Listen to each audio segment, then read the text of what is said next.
श्रीधाम वृंदावन चिन्मय है। यहाँ के राजा श्री श्यामा श्याम हैं। यहाँ का प्रताप कैसा भी जीव क्यों न हो, एक बार यहाँ आया, श्री जी के दर्शन किए, राधा वल्लभ लाल, बांके बिहारी लाल, राधा रमण लाल और भी बहुत से भगवत स्वरूप हैं। वृंदावन की परिक्रमा लगाई, यमुना रस रानी का आचमन किया, बैठकर थोड़ी देर नाम जप किया। यही उसके परम कल्याण के लिए नींव रख गए। अब उसका अमंगल नहीं हो सकता एक बार वृंदावन आने का। और फिर जो यहाँ अखंड वास कर रहे हैं, वृंदावन उन्हें चिन्मय बना देता है। श्रीपाद प्रबोधानंद जी महाराज कह रहे, श्री वृंदावन राज्ये कृष्ण स्वभावा परम प्रजा राजा ये कृत राजैकात्म्यास्तेषाम् रस संपदो अनर्घ्या। वृंदावन अपार करुणा में, यहाँ के जो राजा हैं श्यामा श्याम अपार करुणा में।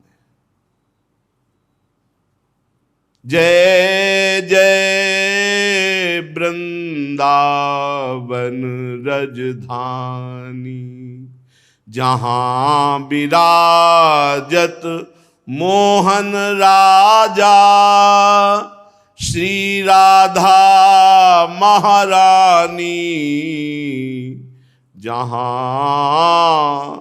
विराजत मोहन राजा, श्री राधा महारानी। जय जय वृंदावन रजधानी, सदा सनातन इक रस जोरी, महिमा निगम न जानी, श्री हरि प्रिया हितु निज दासी, रहित सदा अगवानी। जय जय रहित सदा अगवानी, जय जय वृंदावन रजधानी। जय जय श्री श्यामा महारानी। श्री श्यामा श्याम का ये निज महल है, कैसा अद्भुत प्रभाव है। श्री वृंदावन राज्ये कृष्ण स्वभावा परम प्रजा राजा। यहाँ जो वृंदावन धाम में दैन्य भाव से अपने जीवन को अखंड वास के लिए समर्पित कर देता है, तो हमारे राजा श्री श्यामा श्याम उसे राजा बना देते हैं। प्रजा राजा, श्री वृंदावन राज्ये कृष्ण स्वभावा परम प्रजा राजा, ये कृत राजैकात्म्या। कैसे राजा बना दिया? क्या प्रमाण है कि वृंदावनवासी राजा बन जाता है? उसके मुकुट लग जाता है क्या? उसकी सेना हो जाती है क्या? वो क्या चक्रवर्ती सम्राट बन जाता है क्या? क्या मतलब है राजा का? तो जो वृंदावन के राजा हैं श्री श्यामा श्याम, ऐसा प्रेम प्रकाशित करते हैं कि श्यामा श्याम उसके अधीन हो जाते हैं। और भावे मोहि जोई, सोई सोई करे प्यारे। अब राजा श्यामा श्याम नहीं, अब राजा वो प्रेमी है। जैसा खेल खिलाता है वैसे प्रेम के खिलौना श्यामा श्याम खेलते हैं। ऐसा उत्तम सहचरी पद प्रदान करता है जो श्यामा श्याम को अपने अधीन किए हुए हैं। सखियों के मन में जैसा आता है वैसे प्रिया प्रीतम खेलते हैं, जैसा खेलते हैं वैसे सखियां गान करती हैं। श्री वृंदावन तदात्म कर लेता है। श्री वृंदावन चिदानंद है तो चिदानंद बना देता है। श्री वृंदावन प्रेम में है तो उसे प्रेम में बना लेता है। अमूल्य कर देता है जो वृंदावन का अखंड वास स्वीकार करता है। अमूल्य वास मात्र से। श्री वृंदावन महिमा नहीं मानसमन्यगापि में कुरुते तस्मिन् शास्त्र व्याख्या बुधा मुधा बधिरगीत रंगो वह। जब ये वृंदावन की महिमा मेरे हृदय में प्रकाशित हुई कि वृंदावन चिदानंद कर देता है, वृंदावन राजा बना देता है, वृंदावन प्रेम में बना देता है, तो तस्मिन् शास्त्र व्याख्या बुधा मुधा बधिरगीत रंगो वह। अन्य वार्ता शास्त्रों की सुनने के लिए मेरे कान बहरे हो गए, अर्थात मुझे अच्छी नहीं लगती अन्य वार्ता। श्री वृंदावन महिमा नहीं मानसमन्यगापि, मेरे मन में श्री वृंदावन की महिमा व्याप्त हो गई, अब कोई और बात समा ही नहीं सकती। तो अन्य लोग आते हैं, उनके मन में ऐसी वृंदावन की महिमा क्यों नहीं है। एक ने प्रश्न किया एकांतिक में एक दिन कि जब वृंदावन के लिए चलने की बात सोचते हैं तो बड़ा उत्साह होता है, लेकिन जब यहां आते हैं तो उत्साह नष्ट हो जाता है। श्रीपाद प्रबोधानंद जी महाराज कह रहे वृंदावने पिमंदाश्चित्रम विदंति सुंदरेन रतिम। अथवा पहली बात तो जब आप वृंदावन का चिंतन वहां से करते हैं तो चिंतन मात्र से पाप नष्ट होते हैं और आपको आनंद का अनुभव होता है। लेकिन जब आनंद समुद्र में आते हैं आप, तो अब आपका आनंद तभी प्रकट होगा जब निरंतर प्रिया प्रीतम का चिंतन होने लगेगा। जैसे इत्र की दुकान के पास से निकलो तो सुगंध, और थोड़ा 2-4 घंटे बैठ जाओ तो फिर वहां सुगंध का अनुभव होना बंद हो जाएगा। अब कोई उससे पावरफुल इत्र खुले तो आपको अनुभव में आएगा, क्योंकि घ्राणेन्द्रिय समानता प्राप्त कर ली। ऐसे ही वहां से चिंतन किया वृंदावन का तो थोड़ा आनंद का अनुभव हुआ, लेकिन ये आनंद समुद्र है। यहां जब आए तो आपका चिंतन बदल गया, स्त्री पुरुष जड़ चैतन्य गुण दोष इसका चिंतन होने लगा। तो वृंदावन में आकर के भी वो आनंद का अनुभव नहीं मिला। बोले क्यों? बोले मंदास चित्रम विंदंती, वो देख गलत रहा है। ये चिदानंदमय धाम है, यहां बिल्कुल सावधान। वृंदावने पि मंदास चित्रम विदंती सुंदरेन रतिम। अगर यहां सुंदर प्रेम से चिंतन करो तो अभी आपको रोना आने लगेगा। अथवा आपका अंतःकरण बहुत मलिन है। अथवा ना चित्र में पित्त रसना सीताम्बुथूत कुरते। जैसे पित्त के रोगी को मिश्री खवाओ तो थूक देगा, कड़वी लगेगी। ऐसे ही पापी हृदय को, दोष दर्शन करने वाले हृदय को, अविद्याग्रसित हृदय को यहां दोष दर्शन होते हैं। अरे यहां के तो ऐसे अमुक लोग, ऐसा ऐसा। तो ये वृंदावन धाम भी उसको, यद्यपि ये मिश्री है, पर अविद्या रूपी पित्त बढ़ गया, इसलिए उसको भी वो लाभ नहीं ले पाता, यहां दोष दर्शन करता है। चिद्र सघनमपि वृंदावनम ही मंदावतान्योपेक्षन्ते।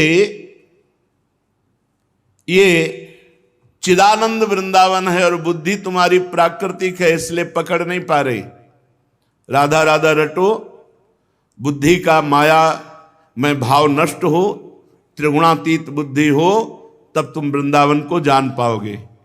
फिर इस श्लोक में कह रहे अथवा किमिदम चित्रम शंखा पीतो ही भाति पित्त दृशा। जैसे शंख श्वेत है पर पीलिया का रोगी है तो गौर से देखेगा तो उसमें पीलिमा दिखाई देगी। पहले में पित्त का उदाहरण दिया स्वाद के लिए, दूसरा दृष्टि का उदाहरण दिया कि आपकी दृष्टि दोष दर्शन करती है, इसलिए चिदानंद वृंदावन भी जो महान निष्कलंक उज्जवल प्रेम रस प्रदान करने वाला है, वहां भी तुम पापी देखते हो, दोष दर्शन करते हो, वहां भी तुम निंदा करते हो, घृणा करते हो। इसलिए तुम्हारी दृष्टि पीलिया जैसे दोष से युक्त हो गई है कि उज्जवल प्रेम रस प्रदान करने वाला वृंदावन, जिसमें लाडली की कृपा के बिना कोई नहीं रह सकता, वहां तुम आकर के भी दोष दर्शन कर रहे हो। वृंदारण्य गुणान रसेन गणयिष्यामोऽथ बालम धिंमामेवमसत् प्रलापिन महा संभावयेत् कोन्वदं यन्मीयेत समस्तमेव कथमप्यम्भो महाम्भो निधे कुंभे नेदमतीव हास्य विषयो विश्वंभरा मंडले। आनंद धाम वृंदावन आपको आने का अवसर दिया, मेरी महारानी जी की अपार कृपा। अब आप वृंदावन के गुणों का श्रवण कथन न करके प्रपंच की यहां वार्ता निंदा करोगे तो ये बकवास करने वाली जीभ तुम्हारी दुर्गति कर देगी। ये धाम है, मौन रहो यहां। जितने घंटे, जितने दिन, जितने महीने, जितना समय व्यतीत करो मौन में व्यतीत करो। या रसेन गणेश्यामोथ, श्री प्रिया प्रीतम की वार्ता करो, भगवद वार्ता करो, नाम कीर्तन करो, भक्तों के चरित्रों के विषय में वार्ता करो। ये असत बकवास यदि यहां किया तो अपनी दुर्गति का मार्ग पुष्ट कर रहे हो। वाणी से बहुत अपराध बनते हैं, वाणी को बहुत शासन में रखना चाहिए। हंसी मजाक में भी यहां अपराध बन सकता है। वैष्णव जन है, धिक्कार है उस जिह्वा को जो वृंदावन में बकवास करती है। प्रिया प्रीतम की चर्चा, भगवत चर्चा, नाम कीर्तन, भक्त चरित्र कथन, यही वाणी की सार्थकता है।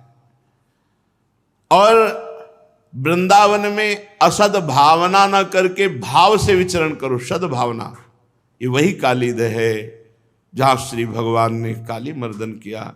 ये वही स्थान है जहां प्रभु अमुक लीला की, ये वही स्थान है जहां प्रभु अमुक लीला की। ऐसे चिन्ह, ये वही गिरिराज जी है जिनको 84 कोष ब्रजवासियों की रक्षा के लिए प्रभु ने 7 दिन 7 रात अपनी अंगुली पे धारण किया। संपूर्ण धाम चिदानंद है। यहां भाव से विचरो, भाव से विचरो।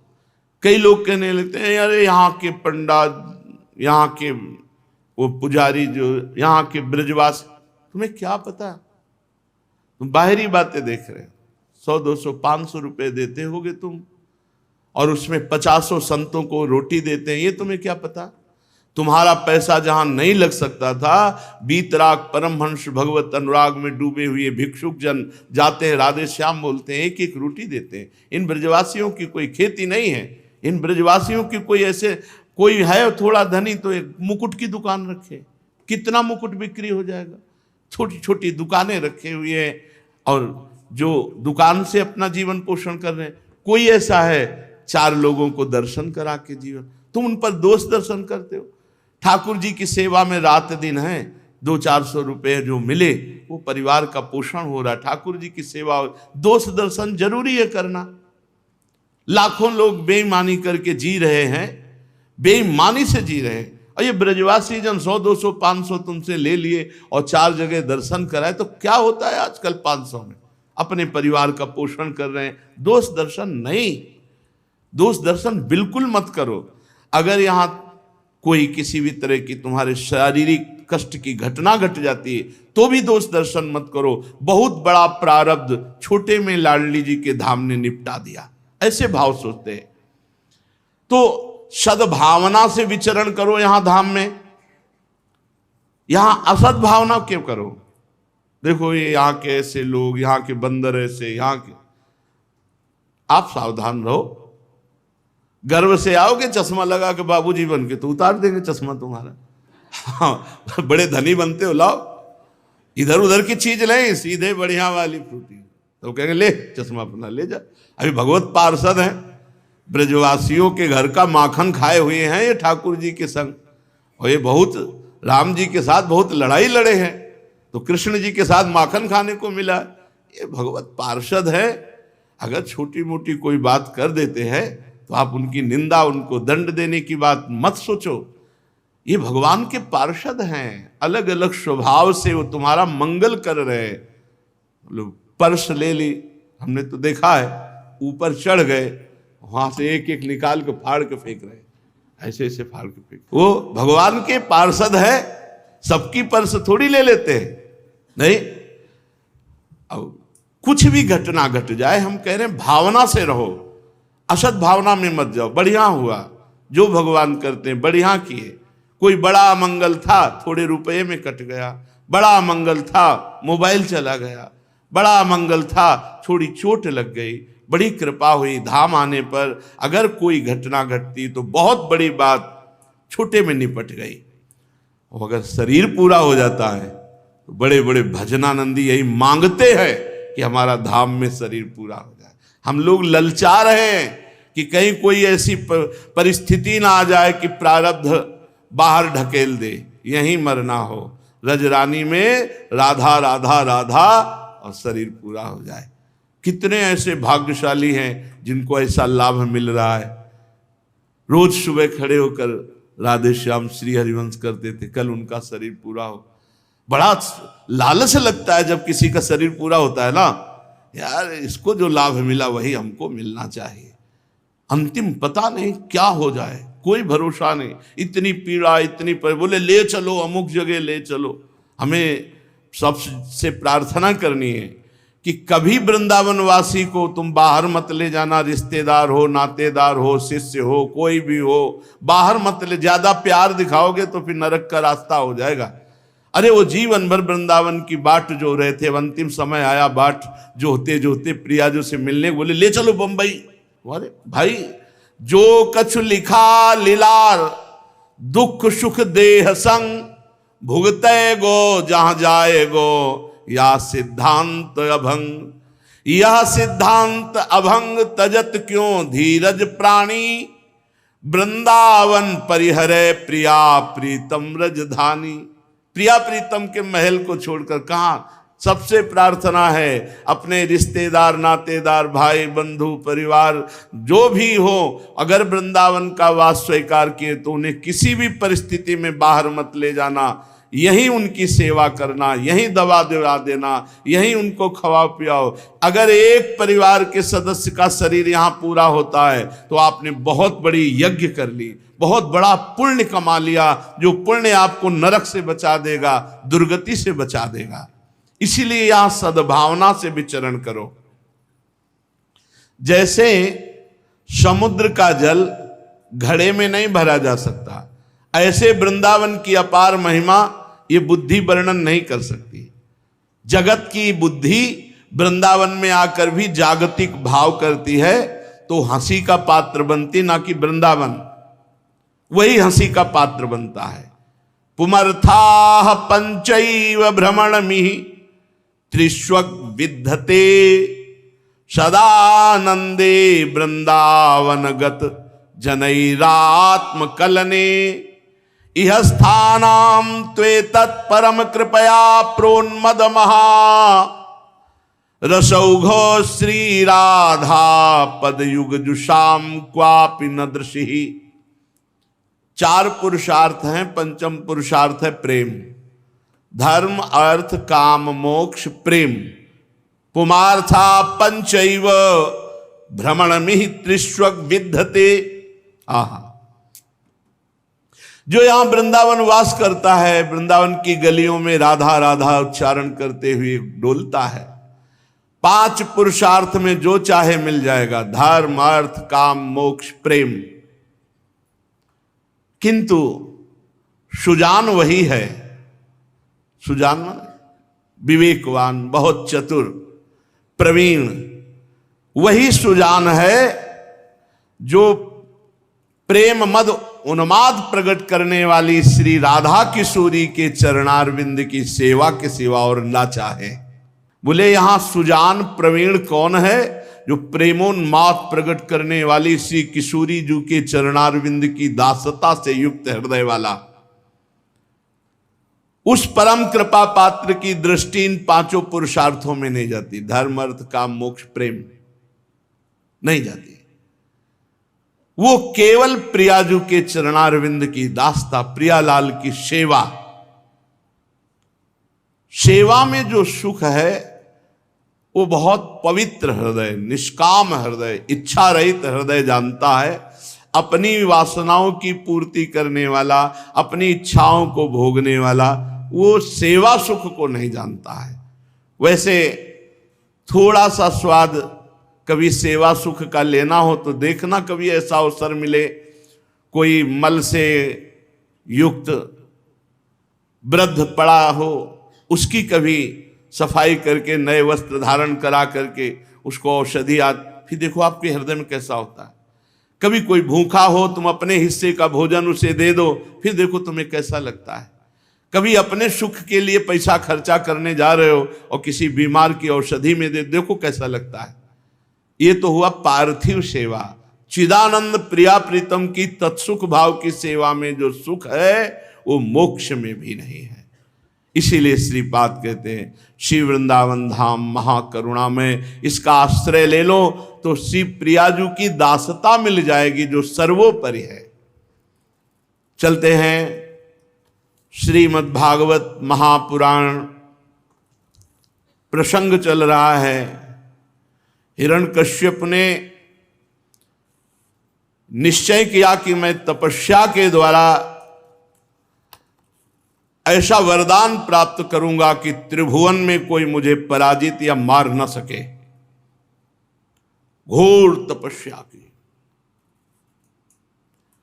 दाहिने पैर के अंगूठे के बल केवल खड़े होकर, दोनों हाथ ऊपर उठाकर आकाश की तरफ दृष्टि करके और भगवत मंत्र जप करते हुए इतनी तपस्या की कि उसके शरीर में दीमक लग गई। त्वचा, मांस, रुधिर, नस नाड़ियां ये सब चाट गए, हड्डी में प्राण रहे और ऊपर बांबी लग गई। पूरा त्रिभुवन हिरण्यकश्यप के ताप से, तप से व्यथित हो गया। तब भगवान ब्रह्मा जी विवश होकर उसे वरदान देने के लिए वहां आए तो देखा हिरण्यकश्यप दिखाई नहीं दे रहा, पर लग रहा था कि यहीं कहीं है। तो अपने कमंडल का अमोघ जल लेकर जे ही डाला तो उसी बामी से दिव्य तेजों में आकाश को घेरता हुआ ये भगवान का पार्षद है, जो जय विजय है, यही हिरणाक्ष और हिरण्यकश्यप के रूप में, रावण कुंभकर्ण के रूप में, शिशुपाल दंतवक्र के रूप में 3 जन्म का शाप था सनक सनंदन सनातन सनत कुमार के द्वारा, उसे पूर्ण कर रहे।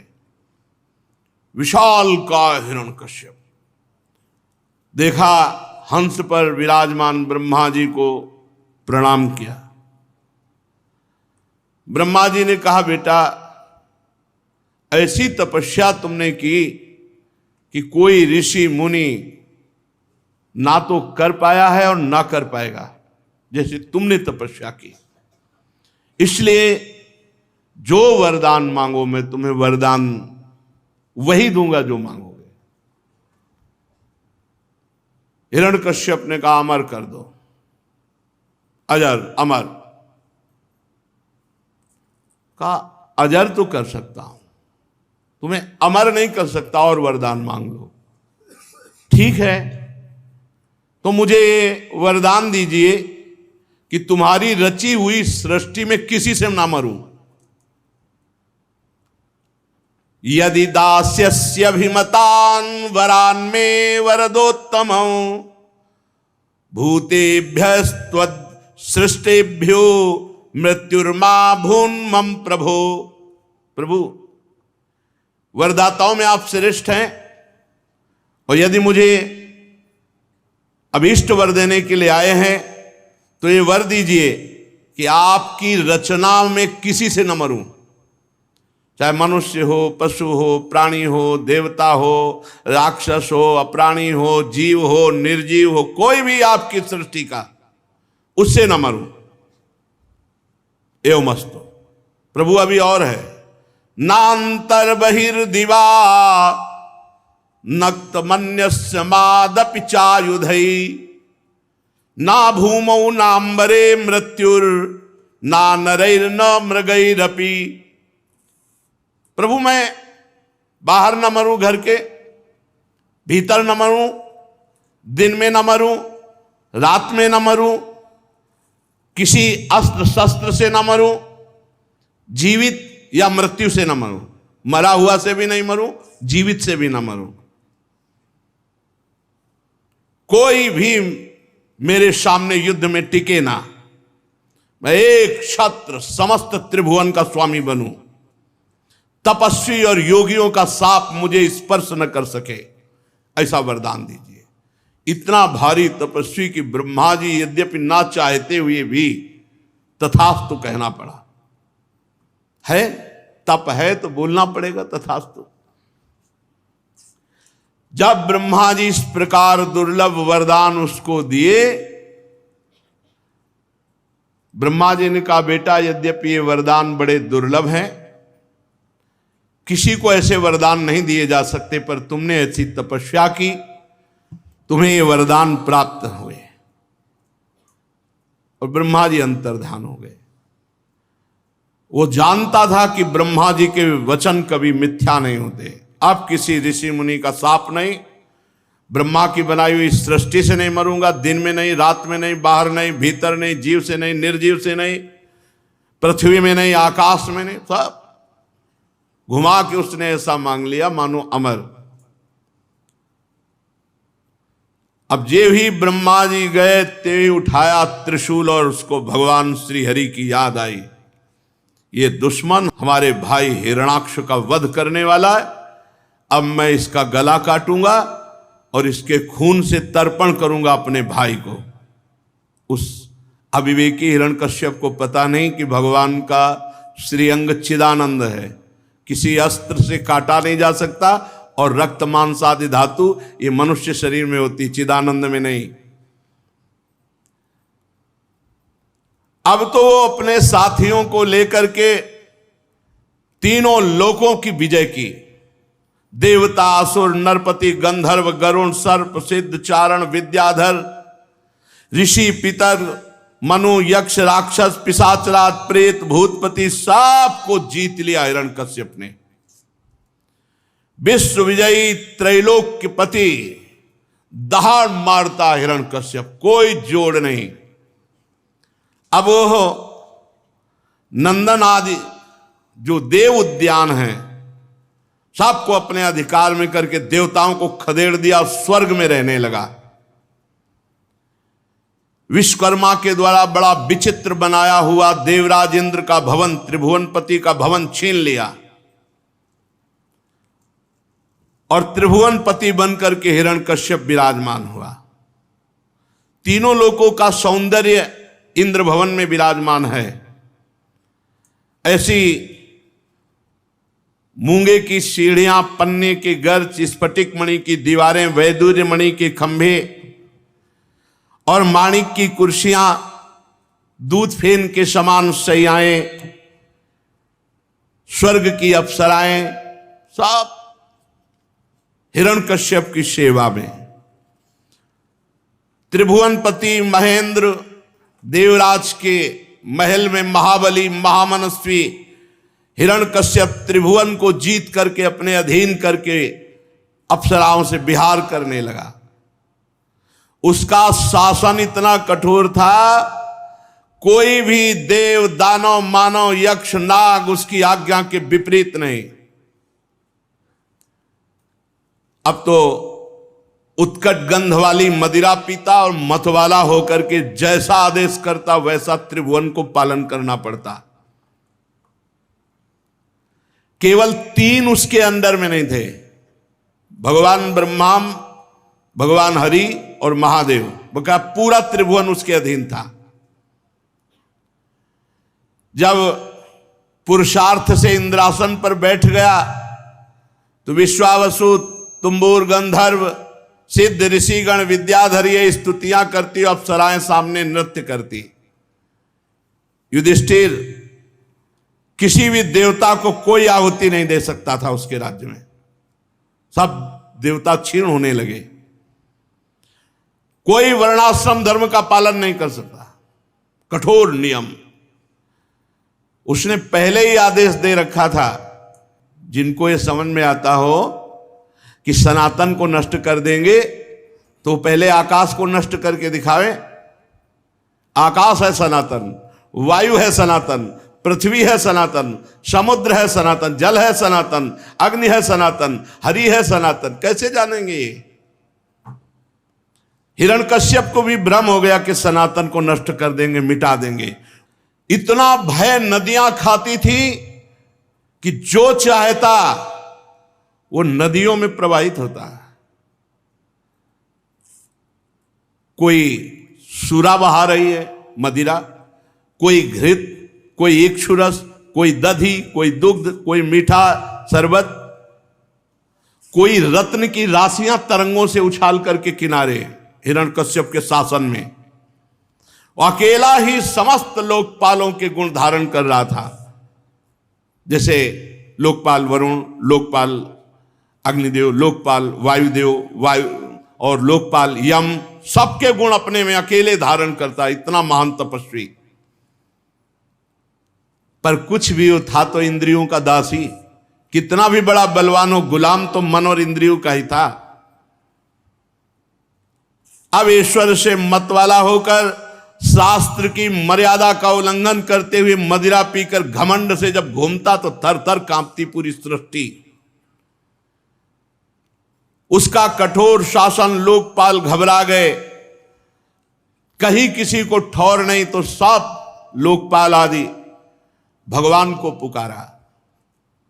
सबके रक्षा करने वाले भगवान श्री हरि है। सबने हाथ जोड़ा और कहा, जहां भी हो सर्वात्मा जगदीश्वर भगवान श्री हरि, वो हमारी प्रार्थना सुने हैं। हम उनके निवास स्थान को और उनको नमस्कार करते हैं। सबने खाना पीना छोड़ दिया है, सब केवल आपको पुकार रहे हैं। प्रभु आप ही रक्षा कर सकते हो। नहीं, ये हिरण्यकश्यप पूरी सृष्टि को अपने अधीन करके मनमानी आचरण कर रहा है। समस्त ऋषि मुनि लोकपाल जब ऐसी पुकार की तो तेषामाविर्भूतवाणी अरूपा मेघ निश्वना सन्नादयन्ती ककुभः साधूनाम अभयंकरी। सज्जन पुरुषों को अभय प्रदान करने वाली भगवान की मेघ गंभीर आकाशवाणी हुई। देवताओं, ऋषि मुनियों, मां भैष्ट विबुध श्रेष्ठा सर्वेशाम भद्रमस्तुवा मद दर्शनम ही भूतानाम सर्वश्रेयोपपत्तये। मत डरो, जो मेरी शरण में आ गया उसको मैं निर्भय कर देता हूं। मैं इस नीच दैत्य को मिटा देता पहले ही। मुझे पता है थोड़ा समय और बकाया है इसके तपस्या के पुण्यों का। कोई भी प्राणी जब सनातन धर्म पर वार करता है, देवता, वेद, गाय, ब्रह्म ऋषि, साधु, वैष्णव धर्म, ये सनातन है, ये सनातन की जड़ें हैं, तो मैं उसका विनाश करता हूं। यदा यदा ही धर्मस्य, कौन सा धर्म? यही सनातन धर्म। यदा यदा ही धर्मस्य ग्लानिर्भवत भारत अभ्युत्थानम अधर्मस्य तदात्मानं सृजाम्यहम् परित्राणाय साधूनाम विनाशाय च दुष्कृताम धर्म संस्थापनार्थाय संभवामि युगे युगे। मैं इंतजार कर रहा हूं किस बात का? ये जब अपने लाडले पुत्र प्रहलाद का, जो मेरा भक्त है, ये जब द्रोह करेगा, उसको मारने की चेष्टा करेगा, अनिष्ट करेगा, तो ये सर्वशक्तिमान है, फिर भी मैं इसे मार डालूंगा। सुनने को तो मिला कि मार डालूंगा, नहीं आज तक था कि मारा ही नहीं जाएगा, क्योंकि ऐसे वरदान ले लिया है। नारद जी कहते सब ऋषि मुनि लोकपाल सबको बड़ा आनंद हुआ कि मारा जाएगा, भगवान के वचन सत्य है। सब लौट आए। और बस धैर्य पूर्वक बाट जोहने लगे, कब मारा जाएगा ये। चाहे जितना बड़ा तपस्वी हो, चाहे जितना बड़ा वरदानी हो, जब समाज उसके नाश का चिंतन करने लगती है तो उसका नाश निश्चित हो जाता है। ऐसा ना समझे कि समाज अनाथ है, सब समाज के स्वामी हैं भगवान श्री हरि। इंतजार सब कर रहे कब मारा जाए।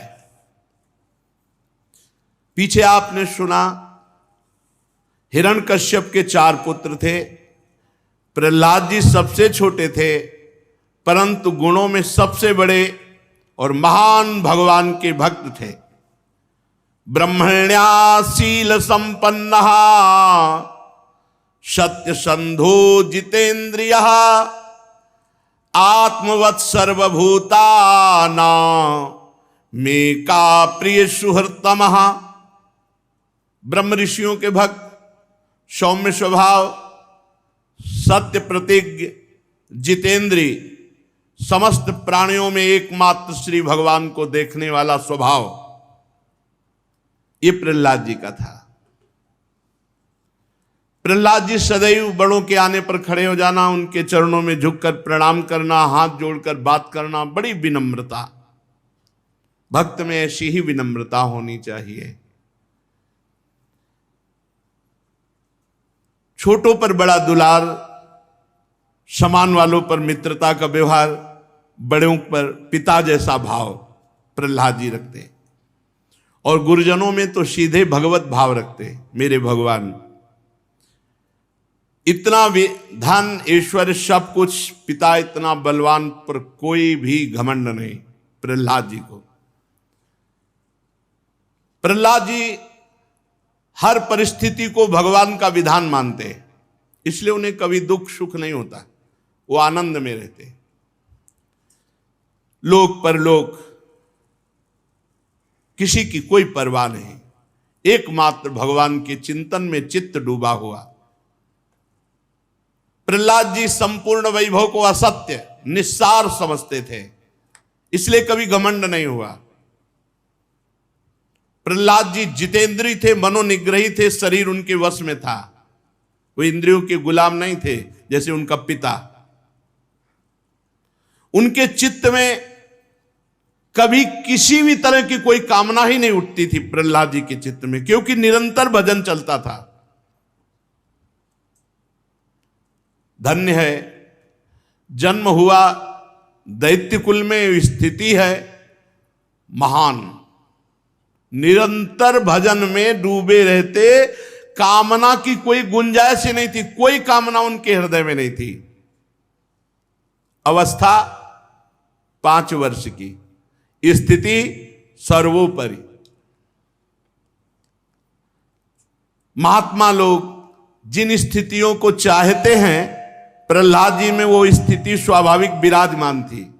सबसे खास स्थिति निरंतर भगवान का भजन और कोई कामना नहीं, इसी से सारी स्थितियां प्रकट हो जाती हैं। वो जहां कहीं कोई बैठता तो भगवान के चरित्र या भक्तों के चरित्र ही कथन श्रवण करते प्रहलाद जी। अजात शत्रु थे प्रहलाद जी, कोई उनका दुश्मन था ही नहीं पूरी सृष्टि में। प्रहलाद जी के विषय में जितनी महिमा वर्णन की जाए वो सब थोड़ी है, क्योंकि जिसका चित्त भगवान में जुड़ा हुआ है उसमें सब दैवी संपदा सद्गुण आ जाते हैं। प्रहलाद जी बचपन में जो बालकों के खेल कूद होते हैं वो नहीं खेलते थे, वो एकांत में जड़वत ध्यान में डूब जाते, भगवान के चिंतन में डूब जाते। भगवान श्री हरि उनके साथ खेलते भाव में। ऐसा चित्त चुरा लिया था भगवान ने कि प्रहलाद जी को कोई सुध बुध ही नहीं रहती। हर समय वो देखते भगवान उनके साथ खेल रहे, भगवान उनके साथ खा रहे, भगवान उनके साथ सो रहे, भगवान ही भगवान। कैसी उत्तम स्थिति। वो देखते कभी कभी कि भगवान अपनी गोद में लेकर मुझे दुलार कर रहे हैं, कभी कभी ऐसा देखते कि भगवान मुझे छोड़कर रूठ कर जा रहे हैं तो जोर जोर से रोने लगते। कैसी प्रेममय स्थिति। कभी देखते कि भगवान फिर प्रसन्न होकर हमारी ओर आ रहे तो दौड़ करके गले लगाते और हंसने लगते, ठहाका मारते। तो कुछ लोगों को देखकर लगता कि हिरण्यकश्यप का एक छोटा पुत्र कहीं बावरा तो नहीं है, दौड़ना, गले लगाने की, और वहां किसी को कुछ दिखाई नहीं दे रहा है। कभी बड़ी उत्सुकता से जोर जोर से गाने लगते, हरि हरि हरि हरि। लोक लज्जा का त्याग करके कभी नाचने लगते प्रहलाद जी। ये भगवान की भक्ति की स्थिति होती है। पर यह स्थिति कब आती है? जब आसीनः पर्यटन नशनन शयानः प्रपिबन ब्रुवन, बैठे हैं या चल रहे हैं, खा रहे हैं या पी रहे हैं या लेटे हुए, हर समय नाम चल रहा है, हर समय गोविंद परिरंभितः, भगवान के चिंतन में ऐसा डूबे मानो भगवान उनका आलिंगन किए हुए। तो कभी क्वचित द्रुदति, कभी रोने लगते, कभी हंसने लगते, कभी नाचने लगते, कभी गाने लगते। क्वचित धसति तच्चिंताह्लाद उद्गायति, क्वचित नदति, क्वचित दुत्कंठा विलज्जो नृत्यति, क्वचित, कभी नाचने लगते। क्वचित तद्भावना युक्तस तन्मयोनुचकार, कभी भगवान की भावना में डूबकर समाधिस्थ हो जाते, भीतर ही भीतर भगवद आनंद में डूब जाते। प्रहलाद जी की ऐसी स्थिति कि कभी कभी नेत्रों से अश्रुधारा बहती। भगवान श्री कृष्ण के चरण कमलों की ये भक्ति अकिंचन महात्माओं को प्राप्त होती है, जो प्रहलाद जी को प्राप्त हुई। इसमें जो परमानंद है वो मोक्ष में भी नहीं है। ये बेचारे जो मन के अधीन इंद्रियों के गुलाम हैं, ये बेचारे क्या जाने भगवदानंद किसे कहते हैं।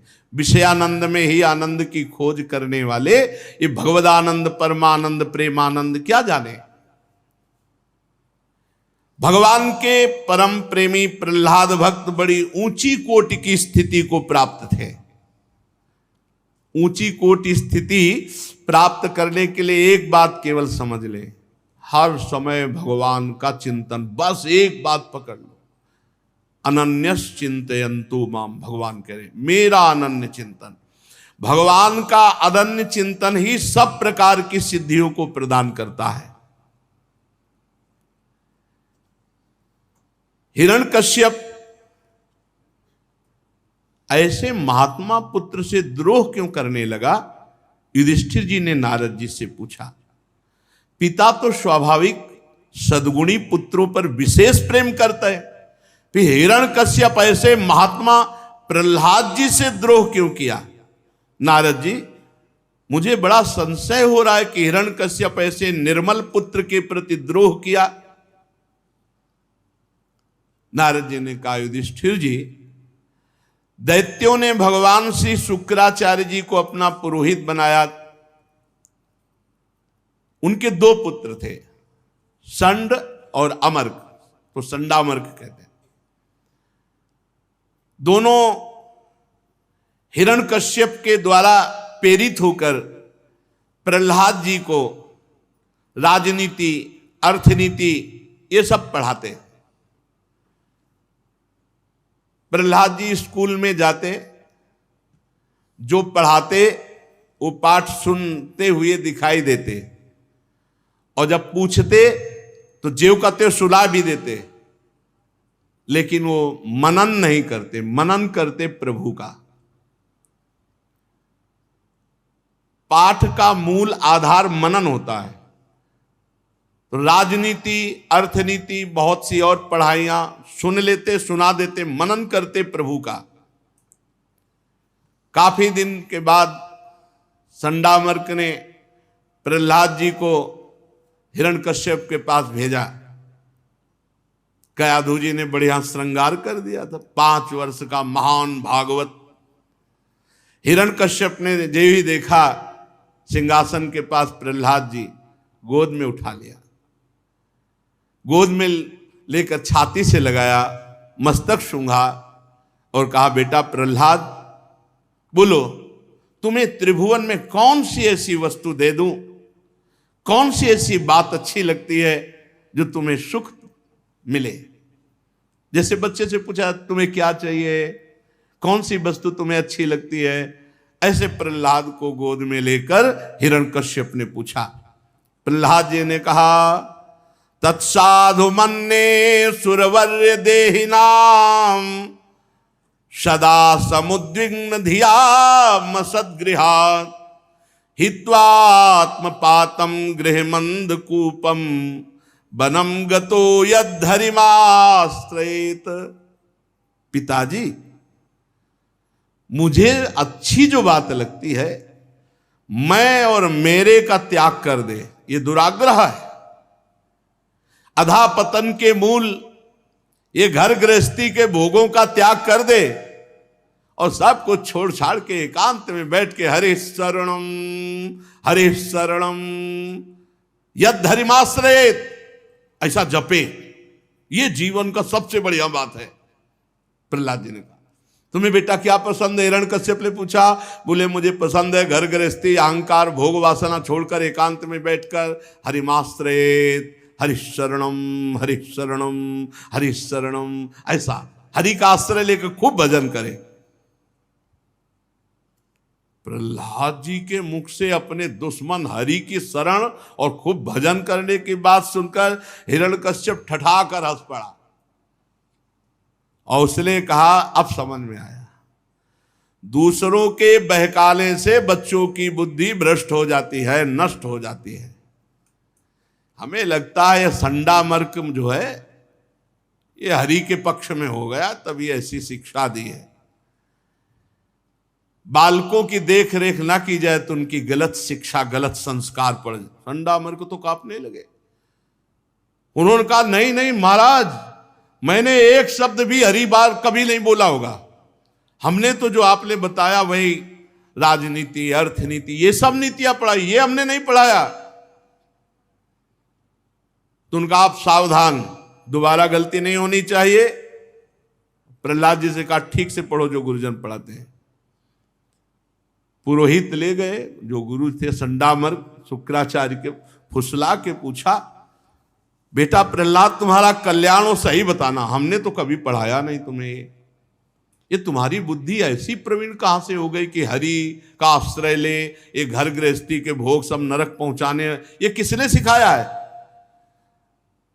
प्रहलाद जी ने कहा कि ये मेरी उल्टी बुद्धि किसी के बहकाने से नहीं है। स्वः परश्चेत्य सद्ग्राहा पुंसाम यन्मायया कृतः विमोहित धियाम दृष्ट तस्मै भगवते नमः। ये मनुष्यों की जो मोह ग्रसित बुद्धि है, जो भोगों में सुख बुद्धि है, ये भगवान को मैं नमस्कार करता हूं। उनकी प्रचंड माया से ये मैं और मेरे का भेद प्रकट हो गया है। गुरुदेव, ये किसी के पढ़ाने से नहीं है। स यदानुव्रतः पुंसाम पशु बुद्धि विभिद्यते अन्येष तथान्यो मिति भेद गता सती स एष आत्मा स्वपरेत्य बुद्धिर विदुरत्ययानुक्रमणो निरूप्यते मुह्यन्ति यद्वर्त्मनि वेदवादिनो ब्रह्मादयो हे सभिनत्ति में मतिम। ये पशु बुद्धि, ये मेरा है, ये तेरा है, ये मैं हूं, ये तू है, ये मायाकृत भेदभाव पैदा होता है भगवान की माया से। वो परमात्मा है, वो सबकी आत्मा है। अज्ञानी लोग भेद करके उसको नहीं जान पाते।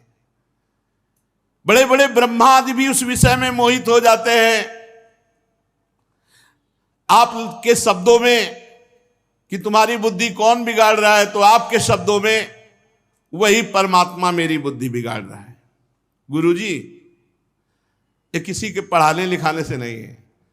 जैसे चुंबक के पास लोहा खिंच जाता है, वैसे ही श्री हरि के पास मेरा मन इंद्रिया सब खिंच गई है।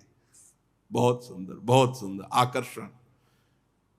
मेरा चित्त श्री हरि में ऐसे चिपक गया जैसे चुंबक में लोहा। प्रहलाद जी इतना कह के चुप हो गए। बेचारे राजनीति, लोक रीति ये जानने वाले इस उच्च कोटि के महात्मा की बात को क्या झिड़क दे, बंद करे सब बातें, अब ये नहीं पढ़ोगे, अब ये याद नहीं करोगे, ये हमारी कीर्ति में कलंक लगा रहा है। दुर्बुद्धि, कुलांगार, तू दंड का पात्र है। दैत्य वंश के चंदन में तू कांटेदार बंबूल कहां से पैदा हो गया? संडामर्क जी कह रहे, लाओ डंडा। संडामर्क जी अभी इसकी पिटाई करते हैं।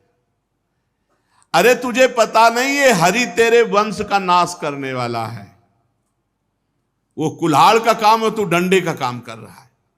नादान बच्चे, तेरी समझ ठीक रही। बहुत डांटा फटकारा।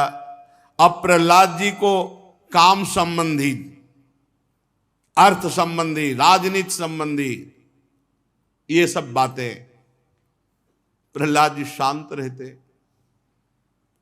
गुरुजी ने देखा कि अब प्रहलाद जी कोई भगवत चर्चा नहीं करते, अब तो काम और राजनीति, लोक रीति ये सब इनमें बड़े प्रवीण हो रहे हैं। ले गए। माता कयाधु ने पुनः श्रृंगार किया, नहला धुलाकर अच्छे कपड़े पहनाए। अब संडामर्क जी ले गए हिरण्यकश्यप के पास। इस बार प्रहलाद जी खड़े नहीं हुए सिंहासन के पास, साष्टांग दंडवत हिरण्यकश्यप को। अरे जेवी देखा कि इतना विनम्र कूद पड़े सिंहासन से, गोद में उठा लिया और अपनी छाती से लगाया। सिंहासन में बैठ गए, दोनों हाथों से ऐसे छाती पे लगाया। बेटा, बड़ा आनंद आया हिरण्यकश्यप, बड़ा नम्र है। हिरण्यकश्यप की गोद में प्रहलाद जी पूछा, चिरंजीव बेटा प्रहलाद, तुमने इतने दिनों में गुरुजी से शिक्षा प्राप्त की, उसमें से एक अच्छी कोई बात हमको सुनाओ। पीछे पूछा था तुम्हें क्या पसंद है, बोले घर द्वार छोड़कर एकांत में जाके हरिशरणम हरिशरणम हरिशरणम। अब पूछा कि जो गुरुजी ने तुम्हें पढ़ाया उसमें से कोई एक बात अच्छी सी मुझे बताओ। तो बताया, श्रवणम कीर्तनम विष्णु, स्मरणम पाद सेवनम, अर्चनम वंदनम दास्यम, सख्यमात्म निवेदनम इति पुंसार्पिता विष्णुर भक्तिश्चेन्नवलक्षणा, क्रियते भगवत्यद्धा तन्मन्येधीतमुत्तमम्।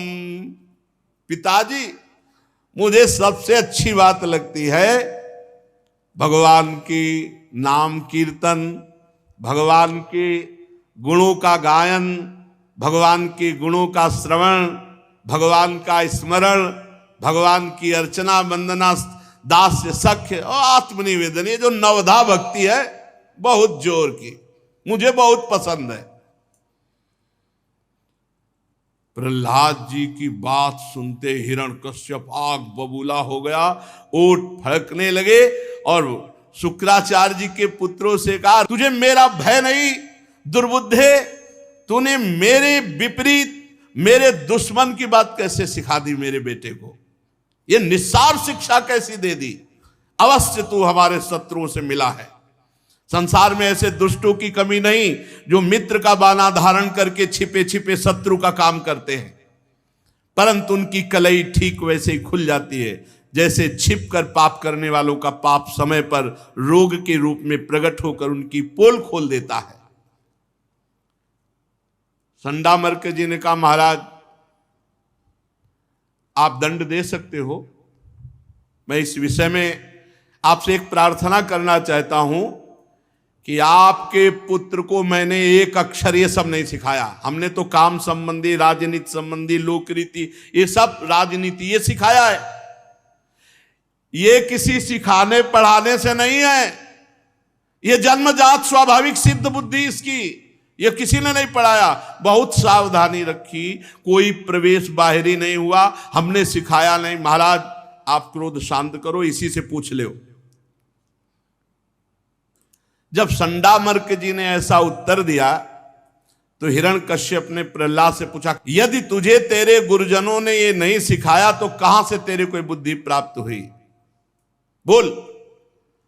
तो प्रहलाद जी ने कहा, मतिर्न कृष्णे परतः स्वतो वा मिथोभिपद्येत गृहव्रतानाम अदांत गोभिर्विशताम तमिश्रम पुनः पुनश्चर्वित चर्वणानाम नाते विदुष्वार्थ गतिम ही विष्णु दुराशयाये बहिरर्थ मानिनः अंधा यथांधैरुपनीयमाना वाची सतंत्या मुरुदाम निबद्धा नैषां मतिस्ताव दुरुक्रमांघ्रिं स्पृशत्यानर्थापगमो यदर्थः महीयसां पादरजोभिषेकं निष्किंचनानां न वृणीत यावत्।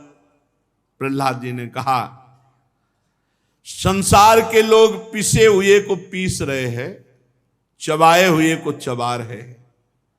हे इंद्रियों के गुलाम,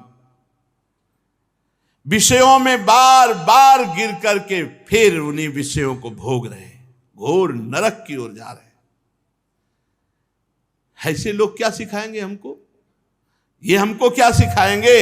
इनकी बुद्धि खुद इंद्रियों में फंसी हुई है, भोगों में फंसी हुई है।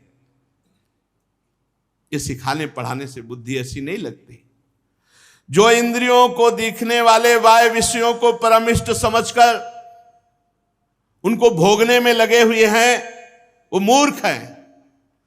जैसे अंधे के पीछे अंधा जाए तो दोनों मरेंगे, ऐसे विषयी पुरुषों का आश्रय लेने पर वो भी नरक की प्राप्ति होगी। इसलिए पिताजी, ये किसी के सिखाने पढ़ाने से बुद्धि नहीं लगती। नैषां मतिस्तावदुरुक्रमांघ्रिं स्पृशत्यानर्थापगमो यदर्था महीयसां पादरजोभिषेकम निष्किंचनानां न वृणीत यावत्। अकिंचन भगवत प्रेमी महात्माओं की चरण धूल से जब तक पूरे शरीर को अभिषिक्त नहीं किया जाता, तब तक ऐसी मति नहीं होती जैसी मेरी मति प्रभु में लगी हुई है। श्री भगवान के चरण कमलों में निरंतर बुद्धि का अर्पित हो जाना जन्म मृत्यु के चक्र का नाश करने का स्वरूप है। पर यह बुद्धि तभी अर्पित होती जब किसी भगवत प्रेमी महात्मा का आश्रय मिले, भगवत प्रेमी महात्मा की चरण रज मिले, क्योंकि ये नारद जी की कृपा से प्राप्त है प्रहलाद जी को ऐसी स्थिति। प्रहलाद जी चुप हो गए, कहकर गोद में ही अभी बैठे। हिरण्यकश्यप क्रोध के मारे तो बावला हो गया, ऐसे उठाया प्रहलाद जी को, पटक दिया भूमि पर और कहा, दैत्यो ले जाओ इसको हमारे सामने से, तुरंत हमारी आज्ञा का पालन किया जाए। देखो तो सही, जिसने इसके चाचा हिरणाक्ष को मार डाला उसी का भजन करता है, उसी की दासता की बात करता है, उसी की पूजा की बात करता है। मार डालो इसको, मैं नहीं देखना चाहता ऐसे पुत्र को। यह विश्वास योग्य नहीं रहा। 5 वर्ष की अवस्था और ये माता पिता का वात्सल्य भुला करके हमारे दुश्मन का गीत गाता है। अगर दूसरा कोई औषधि के समान भलाई करने वाला हो तो उसे मैं पुत्र के समान मान सकता हूं। यदि मेरा पुत्र रोग के समान कष्ट देने वाला हो तो उसे शत्रु के समान मानना चाहिए। ये स्वजन का बाना पहनकर मेरा कोई दुश्मन आया है। जैसे योगी की भोग लोलुप इंद्रियां उसका नाश कर देती हैं, ऐसे ये मेरा नाश करने के लिए पैदा हुआ है। हिरण्यकश्यप का आदेश, तीखी दाढ़ वाले विकराल, जिनकी लाल लाल मूछ दाढ़ी, हाथ में त्रिशूल लेकर के प्रहलाद जी के ऊपर टूट पड़े, मारो मारो। प्रहलाद जी श्री हरि श्री हरि श्री हरि। देखो कैसी निष्ठा है। 5 वर्ष की अवस्था, सच्चे गुरु का चेला, गुरु मेहरबान तो चेला पहलवान। 5 वर्ष का बालक त्रिभुवनपति हिरण्यकश्यप के से भयभीत नहीं हुआ। बैठ गए प्रहलाद जी, ऊपर से तलवार त्रिशूल ऐसे नुकीले अस्त्रों का प्रहार हो रहा है, और चुपचाप प्रहलाद जी शांत बैठे हुए, बस एक ही रट लगी, श्री हरि श्री हरि श्री हरि। दैत्यों ने बड़े जोर जोर से प्रहार किया, लेकिन खरोच भी नहीं आई प्रहलाद जी के शरीर में, खरोच। क्यों? क्योंकि प्रहलाद जी की रक्षा कर रहे हैं श्री भगवान, ऐसे किसी को दिखाई नहीं दे रहे, और भगवान के चिदानंद अंग में ये अस्त्र शस्त्र प्रवेश नहीं करते। जैसे आत्मा है तो नैनम छिन्दन्ति शस्त्राणि नैनम दहति पावकः न चैनम क्लेदयन्त्यापो न शोषयति मारुतः। तो आत्मा स्वरूप भगवान के श्री अंग है, और भगवान ऐसे किए हैं, और वो समझ रहे हैं प्रहलाद को मार रहे हैं, तो प्रहलाद जी के कहीं खरोच भी नहीं। मनवाणी के अगोचर सर्वात्मा भगवान प्रहलाद जी की रक्षा कर रहे हैं। और दूसरी बात, भगवान ही त्रिशूल में है, भगवान ही तलवार में है, वो लग ही नहीं रहे, वो लग ही नहीं रहे। आकर के बताया, महाराज ये नहीं मर रहा है, शूलों से मारा, त्रिशूल से, तलवार से, पर खरोच भी नहीं आई। हिरण्यकश्यप को डर लग गया, डर। दुनिया को डर देने वाला पहली बार डरा। 5 वर्ष का बालक इतने बड़े बड़े महावीरों से भी नहीं मारा जा रहा।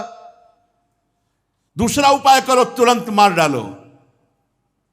मतवाले हाथी गजराज बड़े बड़े अंकुशों से प्रेरित करके प्रहलाद जी को बीच मैदान में बैठाला गया। चारों तरफ से हाथी दौड़ाए गए, बड़े बड़े मतवाले हाथियों से कुछ लाए जा रहे हैं, कुछ नहीं। प्रहलाद जी श्री हरि श्री हरि श्री हरि श्री। महाराज हाथियों से भी नहीं मरा, विषधर सांपों से डसवाया जाए, बड़े बड़े कोबरा, किंग कोबरा, ये सब छोड़े गए। प्रहलाद जी के सब लिपट रहे हैं, काट रहे हैं, पर दांते नहीं घुस रहे, जहरे नहीं जा रहा। हरि का प्रताप, भगवान सर्व सामर्थ्यशाली, जो विष को अमृत कर दे, अमृत को विष कर दे, उन भगवान का प्रभाव। खूब सांपों से डसवाया गया, यहां तक कि सांपों की कोठरी में कई दिनों तक बंद रखा गया। अब तो मर गया होगा, निकाला तो सांप ऐसे खेल रहे थे जैसे कोई परिचय का। खूब प्रहलाद जी से ऐसे, महाराज नहीं मरा, सांपों से भी नहीं मरा, बड़े चिंतित। संडामर्क जी ने कहा, हमें दो, हम कृत्या राक्षसी उत्पन्न करेंगे, मार डालेंगे। ठीक है, वो शुरू हुए, मंत्रों के द्वारा अनुष्ठानों मारण शक्ति का प्रयोग किया। कृत्यारूपी राक्षसी प्रकट हुई और प्रहलाद जी की तरफ चली, तो प्रहलाद जी की तरफ जाते ही वो उलट गई और संडामर्क को उठा के पटक दिया, मार डाला संडामर्क को, और राक्षसी अंतर ध्यान हो गई। तब प्रहलाद जी ने संडामर्क जी के समीप गए और उनके चरणों को पकड़ के कहा, यदि मैं सर्वत्र श्री भगवान को देखता हूं तो हमारे गुरु जी जीवित हो जाएं। संडामर्क पुनः जीवित हो गए। अब उनको जब ज्ञान हुआ कि प्रकट की हुई कृत्या ने हमको मार डाला, प्रहलाद ने बचाया, तो बहुत हृदय से प्रेम हुआ, पर वो कुछ कह नहीं सके क्योंकि हिरण्यकश्यप के भय से, पर हृदय से लुट गए प्रहलाद जी पर कि निर्दोष बालक की हत्या करने के लिए हमने प्रयास किया, इसीलिए कृत्या ने हमें मार। अब ये भी चेष्टा गई। अब हिरण्यकश्यप ने कहा, जाओ बड़े बड़े बलवान राक्षस पहाड़ को उठाओ, और जो पहाड़ के उठाने से खाली जगह होती वहां इसको बैठा लो, और खूब ऊपर से पहाड़ इसके ऊपर छोड़ दो, मर जाएगा। पहाड़ उठाया गया, ऊपर से पहाड़ डाला गया, कुछ नहीं। जाके सहाय केसो, आके जीवन का कौन अंदेशो, सीम की चाप सके को तासु, बड़ रखवार रमापति जासु। अब उठाओ पहाड़, अब तो मर गया होगा। देखा तो वैसे ही श्री हरि श्री हरि। हिरण्यकश्यप कांप गया, ये मरेगा कैसे ये। अब बोले ऊपर से पहाड़ की चोटियों पर जाकर नीचे पत्थर पे पटको इसको, तो मर जाना चाहिए। ऊपर से पटके गए तो नीचे जैसे कोई बहुत कोमल गद्दे पे आ गए। श्री हरि श्री हरि। क्या मतलब ये जादू क्या है कि मर ही नहीं रहा ये। बोले महाराज अब क्या। तो बोले संबरासुर को बुलाओ, माया प्रकट करवा। संबरासुर आया, पूरी माया करके हार गया। मायापति के दास का बाल बाका भी नहीं। बोले अब ऐसा करो, जहरीली गैस से भरा हुआ कुंड, उस पे इसको बंद कर दो, मर जाएगा दम घुटने पे। ऐसा किया गया। 2-3 दिन बाद निकाला गया, श्री हरि श्री हरि श्री हरि। वहां कोई फर्क नहीं। बोले अब हमारे सामने हलाहल विष निकालो, सर्पों का, जड़ी बूटियों का, सब जहर पिलाओ इसको। जहर पिलाया गया। प्रहलाद जी मुस्कुरा के जैसे कोई रबड़ी खा के और बोले श्री हरि। कुछ फर्क नहीं प्रहलाद जी पर, कोई फर्क नहीं। बहुत उदास हो गया। खाना पीना बंद कर दो इसका और बर्फीली जगह में दबा दो इसको कई दिन तक। फिर जब निकाला गया तो फिर श्री हरि श्री हरि श्री हरि। हिरण्यकश्यप बहुत इतना परेशान हो गया कि उसको लगा कि हमें लगता है कि मेरी मृत्यु इसी से होगी। बहुत चिंतित बैठे थे। इतने में उनकी बहन जी आई। बहन जी ने अग्नि को तपस्या के द्वारा प्रसन्न कर लिया था, तो उनको एक शीतल पट मिला था जिन्हें होलिका कहते हैं। उनका भैया तुम चिंतित मत हो, अब की ये मारा जाएगा। तो उनका कैसे मारा जाएगा। बोले हमको तो प्राप्त है अग्नि का शीतल पट, तुम लकड़ियों का ढेर लगाओ, बीच में जगह बनवाओ, हम जबरदस्ती लेकर इस बालक को बैठ जाएंगे, आग लगवा दो, मुझे अग्नि का वरदान रूपी शीतल पट मिला, मैं जलूंगी नहीं, ये लड़का भस्म हो जाएगा। हिरण्यकश्यप को थोड़ी तसल्ली मिली, पर थोड़ा संशय था कि इतनी जगह नहीं मरा तो पता नहीं आग जलाए कि ना जलाए इसको। अब जैसा विधान बनाया गया था, बहुत टाल का टाल लकड़ी एकत्रित कर दी गई, नीचे अंदर जगह बना दी गई। होलिका लेकर के बैठ गई प्रहलाद जी को पकड़ के सामने। प्रहलाद जी ने कहा बुआ जी आप निश्चिंत रहो, पकड़ने की जरूरत नहीं, हम आपके सामने ही बैठे हैं। और श्री हरि श्री हरि श्री हरि। अब इशारा कर दिया, लगाओ आग। चारों तरफ से आग लगा दी गई।